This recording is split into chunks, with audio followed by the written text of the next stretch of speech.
E aí, pessoal, belezinha? Professor Sidney Oliveira na área e vamos para mais uma aula de língua portuguesa. Na aula de hoje, o oitavo ano, texto jornalístico. Então, a partir do momento que a gente começa a entrar nessas tipologias, que vão abranger a comunicação com as pessoas, o texto de opinião, ele muitas vezes vai ser vinculado a um jornal, uma vez que no jornal nós temos as colunas dos editores, dos redatores. Essas colunas são feitas por pessoas que têm ou não um conhecimento específico em determinada área. Por exemplo, vamos supor que eu, formado em letras, estudei gramática, literatura na faculdade e algum jornal me contrate para escrever sobre a literatura, fazer crítica literária. Eu posso? Posso. Sou formado na área, tive matéria de crítica literária na faculdade, então acaba ficando mais simples quando eu vou trabalhar ali. Agora, se eu pudesse falar de engenharia de foguetes, eu poderia? Não. Posso até achar legal a ideia de um foguete, coisa que eu acho, mas eu não sou capaz de falar sobre um foguete, opinar sobre isso. Como que eu vou trabalhar em cima de um determinado assunto? Como que eu vou render em cima desse determinado assunto? Eu não tenho conhecimento. Eu ia ter que estudar para que o meu conhecimento se tornasse pleno em cima desse assunto, então ficaria muito mais fácil. Ainda assim, não seria um conhecimento específico sobre o assunto. Como esse conhecimento não seria específico, eu poderia errar. Não que eu não poderia errar mesmo tendo estudado literatura. Eu poderia, uma vez que todo mundo está suscetível ao erro. Mas teria uma possibilidade muito menor de eu cometer esse erro. Certo? Então vamos lá. Dito isso, os textos jornalísticos são textos vinculados pelos jornais, revistas, rádio e televisão, os quais possuem o intuito de comunicar e informar sobre algo. Veja, pessoal, o que a gente precisa lembrar? Esse intuito que ele está passando aqui de informar, ele tem um pacto com a verdade. Um jornal sério, ele não pode vincular fake news. A ideia de um jornal é que ele trabalhe com a verdade para com os seus leitores. Logicamente, o jornal vai ter vários momentos e que ele vai ter uma parcela de leitor a quem ele quer agradar. Determinadas crenças, determinadas ideologias. Isso, o jornal vai ter o público dele. E esse público dele vai ser o termômetro desse jornal. O nosso público é muito fiel a futebol. Então, vamos falar mais de futebol. O nosso público é muito fiel ao time A. Vamos falar bem do time A e não falar mal do time B, mas a cobertura do time B vamos deixar um pouquinho de lado. Beleza? Nos dias atuais, o texto jornalístico é provavelmente o gênero textual mais lido, pois possui o maior alcance em diversos setores da sociedade. Então vamos pensar o seguinte, a maneira que a gente tem hoje de jornal. Então, datando essa aula, estamos passando pelo meio da pandemia do coronavírus, certo? Então as pessoas estão tendo orientação para ficar em casa, a televisão só aborda isso. Os campeonatos de futebol, os campeonatos esportivos estão parados, então não tem o que noticiar do futebol. Não está tendo shows, porque as aglomerações estão proibidas. Então, não está falando de show. Não está tendo nenhum tipo de evento nas cidades. Não está tendo um evento pecuário, não está tendo um evento das prefeituras, um evento cultural, nenhum tipo de evento. Só está se passando as informações que tem sobre a pandemia. Isso faz com que as pessoas fiquem confusas, fiquem cansadas desse procedimento, justamente por causa da quantidade de coisas que estão falando. Então a televisão, a internet, quando eu digo internet é onde o jornal migrou, o Twitter, o Facebook, o Instagram, essas redes sociais é onde estão os textos jornalísticos e onde as pessoas estão trabalhando com os jornais ultimamente. É a partir desses textos que a gente passa a ver o trabalho das pessoas. Então nunca antes tanto acesso à informação se teve no nosso país. De modo geral, por quê? Em qualquer rede social que você entre, você vai ver as pessoas falando sobre essa notícia, a notícia da pandemia. Se você ligar a televisão, vão ser poucos os canais que estão falando. Então, nós estamos vivenciando a prova da divulgação de notícias, certo? Uma característica importante do texto jornalístico é a sua efemeridade, visto que favorecem o conhecimento de informações atuais, com o propósito de difundir o que acontece de novo. Nesse momento, igual eu falei, eles estão falando somente da pandemia, mas cada vez que vem um assunto novo, eles vão pautando. Pode ter certeza que quando isso acabar e as coisas começarem a se normalizar, as pessoas vão estar sedentas por outra coisa. Vão estar sedentas por esporte, por futebol, por eventos culturais, eventos da cidade. A galera vai querer ver coisas completamente diferentes, porque a ideia é sair da bolha, expandir o pensamento.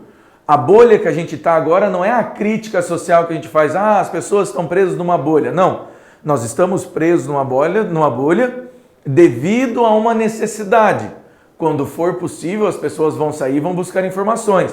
Aonde essas informações vão vir? Por meio jornalístico. As pessoas vão querer saber aonde vai ter show, aonde vai ter jogo de futebol, aonde vai ter apresentações culturais, quais parques vão abrir, aonde as pessoas vão poder ir. As informações de tudo que ficou parado vai ficar pipocando nos momentos. Então, está parado porque as pessoas não estão indo, mas a parte interna está funcionando de qualquer empresa.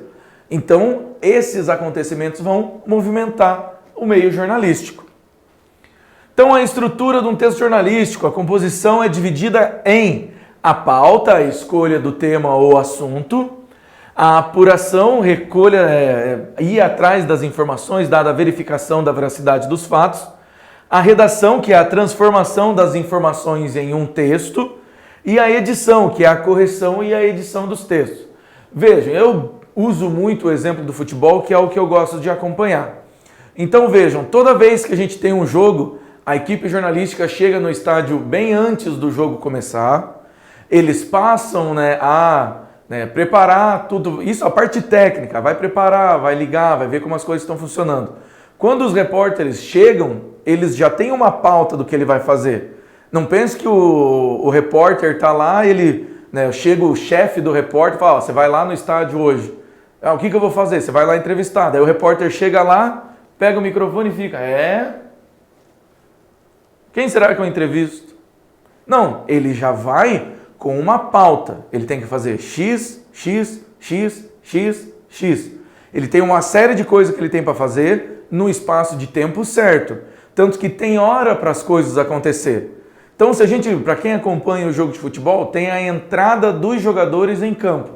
Aquela entrada tem uma hora para acontecer, tem uma música para aquela entrada acontecer, tem a ordem que aquilo vai acontecer, tem que ter o jeito que aquilo vai ser. Por quê? Porque aquilo vai ser televisionado. Isso que eu estou falando da televisão.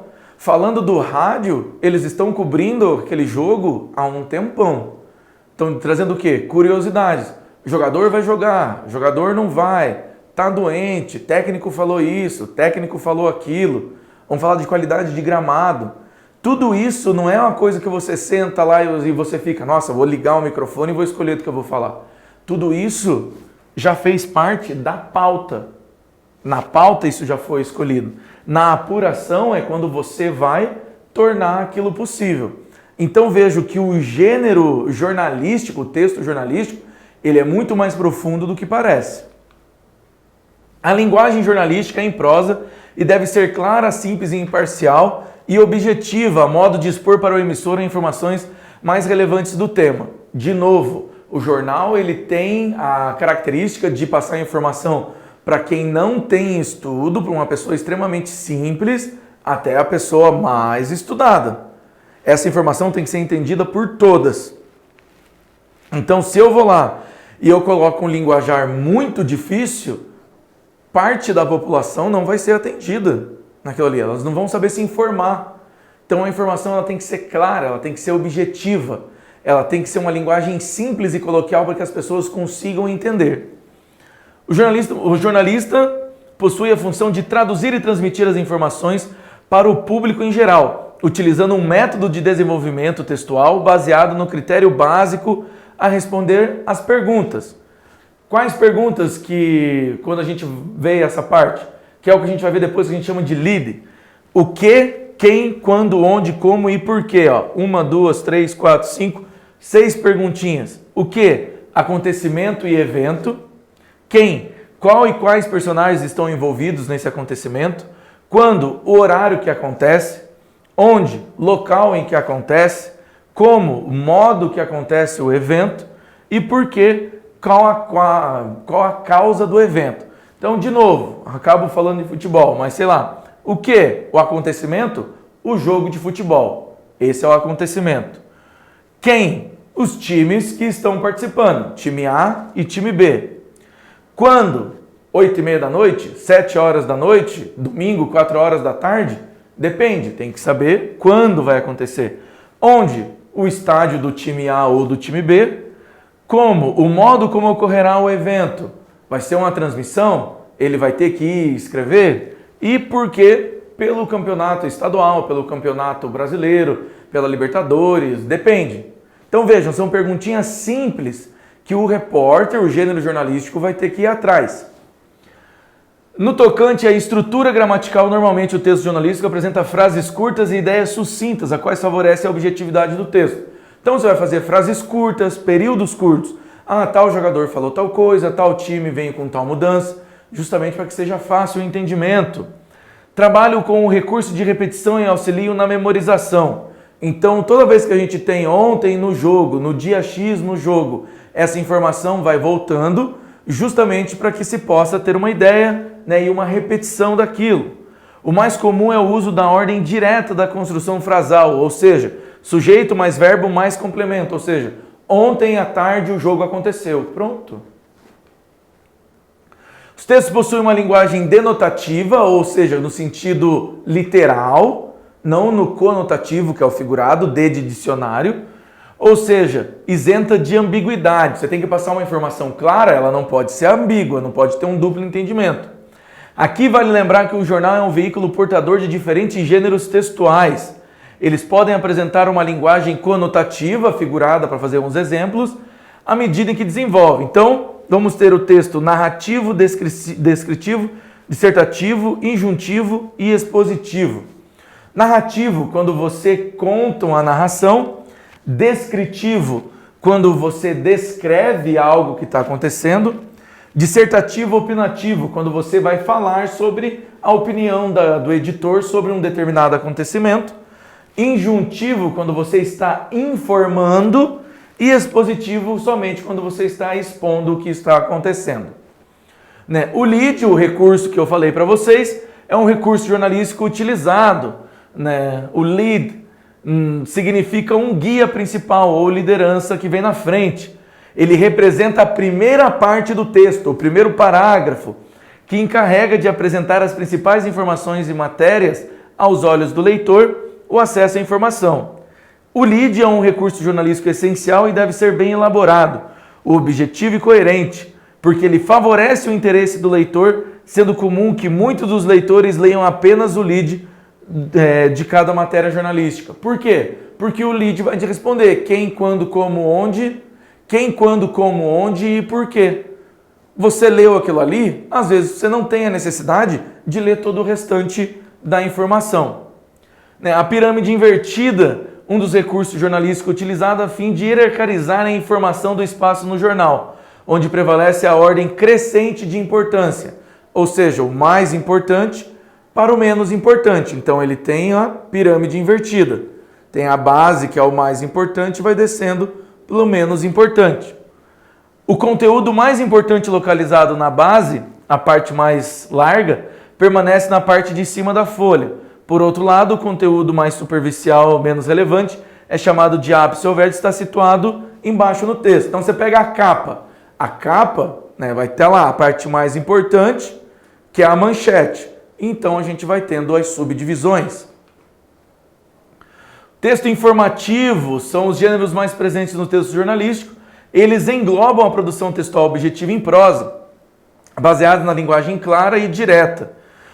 São textos que têm o objetivo principal transmitir informação sobre algo estando isento de dupla interpretação. Texto sem ambiguidade, sempre. Assim, o emissor dos textos informativos preocupa-se em expor brevemente fatos circunstanciais ou não. Temos aqui os gêneros jornalísticos que a gente vai ter: o editorial, a notícia, a reportagem, entrevista, textos publicitários, classificados, artigos, crônicas, resenhas, charges, cartas do leitor. Vejam, tudo isso daqui é o que compõe o jornal, é o que compõe o meio jornalístico, né? E sempre desconfiar das famosas fake news, né? Desconfiar da fonte de um texto chamativo, né? Desconfiar de títulos que vão ser os chamados clickbaits, avaliar se o conteúdo alimenta o preconceito de ódio. Por que eles estão falando isso nessa matéria? Né? Avaliar se a matéria não é uma piada. Tem muita matéria que é feita para ser uma piada, né? E na dúvida quanto à veracidade, não compartilhe e denuncie o texto. Dá uma olhadinha nesse slide aqui, pessoal.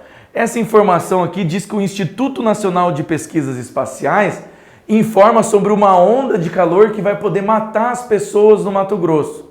Gente, o Instituto Nacional de Pesquisas Espaciais, ele não faz esse estudo. Por que as pessoas colocam essas siglas? Para tentar dar veracidade ao texto. Vou pegar o nome de um órgão para colocar aqui e as pessoas vão acreditar. Então, sempre desconfiar dessas informações. Beleza então, pessoal? Muito obrigado e até a próxima.